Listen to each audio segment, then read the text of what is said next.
বেকারদের নিয়ে আমাদের একটা সরকার, আমরা যদি নিবন্ধন পাই তারপর সরকার আমাদের একটা কিছু দেবে, আমরা সরকারের কাছে কিছু চাবো, চাইলে হয়তো আমরা কিছু পাবো সরকারের কাছে। ওইটাই একটা, যেমন একটা প্রকল্প নিয়ে আমরা একটা কাজ করতে চাই আর কি। আর বেকার মুক্তি পরিষদে যারা আছেন তারা সবাই শিক্ষিত। বেকারদের জন্য কর্মসংস্থান, তারপর যদি আমরা যাইতে পারি বেকার মুক্তি পরিষদ, যেমন বেকার থাকবে না বাংলাদেশে, স্মার্ট বাংলাদেশ গড়া যাইবে। কিভাবে করবেন আপনারা, উদ্যোগগুলো কি কি আর কি? উদ্যোগ শিক্ষাগত যারা শিক্ষিত বেকার তাদেরকে আমরা চাকরি থাকলে তারা আর কি, অনেক লোক শিক্ষিত আছে বেকার। বাংলাদেশের প্রথম ইমিউনিটি বুস্টার সমৃদ্ধ ফ্যান্টাস্টিক হ্যাপি এনার্জি বিস্কিট। দলীয় প্রধান কার্যালয় পল্টনে। কোথায়? নূরজাহান মার্কেট।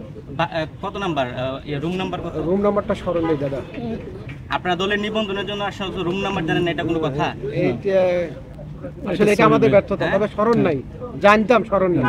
আমাদের উদ্দেশ্য শুধু বাংলাদেশ বেকার মুক্তি পরিষদের নিবন্ধন জানানো আর কি। নিবন্ধন পাইলে আপনারা কি করবেন সেটাই তো বলতে নিবন্ধন পাইলে পরে আমরা বেকারদের নিয়ে বেকার মুক্ত রাষ্ট্র গঠন করার চিন্তা ভাবনা করি। কিভাবে করবেন সেটা উদ্যোক্তা, যখন আমরা নিবন্ধন পাবো সরকারের বিভিন্ন ধরনের যে প্রকল্পগুলো একলিতে পাস হয়, এগুলো প্রকল্প আমরা নিবন্ধন যখন পাবো সেই মুহূর্তে ওই প্রকল্পগুলো আমরা সেখান থেকে নিয়ে বাংলাদেশের যারা 30-এর উপরে যারা বয়স, তাদের এক্সপিরিয়েন্স পার হয়ে গেছে, তাদের নিয়ে এই যে একলিতের যেগুলো ছোটোখাটো সরকারি যে বিভিন্ন ধরনের প্রকল্প আছে, এগুলো প্রকল্প নিয়ে তাদের মূলত দেখা যাচ্ছে 5 বছর 10 বছরের যে প্রকল্প আছে, এই প্রকল্পগুলো তাদের দিয়ে তারা একটা কর্মসংস্থান করবে, এটাই আমাদের মূল কারণ। এ পর্যন্ত আমরা বেকার মুক্তি পরিষদের ওইরকমভাবে কোনো কর্মসংস্থান দিতে পারিনি। আমার দলের প্রধান কার্যালয় হচ্ছে আপনার শাহবাগ নূরজাহান মার্কেট। আর বাসা নাম্বারটা আমার স্মরণ নেই, এটাই আর কি আমার স্মরণ নেই আর কি।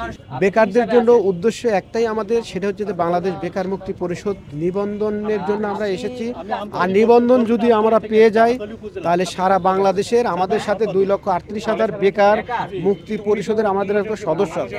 আমাদের প্রধান কার্যালয় হবে, কাজ হবে বেকার মুক্ত রাষ্ট্র গঠন করা, এটাই আমাদের মূল কাজ। বেকার মুক্ত পরিষদ নাম দিয়েছি যে বাংলাদেশ বেকার মুক্তি পরিষদের নাম দেওয়ার প্রধান কাজ হচ্ছে যদি নিবন্ধন হয়, যদি আমাদের নিবন্ধন দিতে হবে, যদি নিবন্ধন পেয়ে যাই তাহলে আমরা বেকারদের নিয়ে কাজ করব এবং বেকার মুক্ত রাষ্ট্র গঠন করব।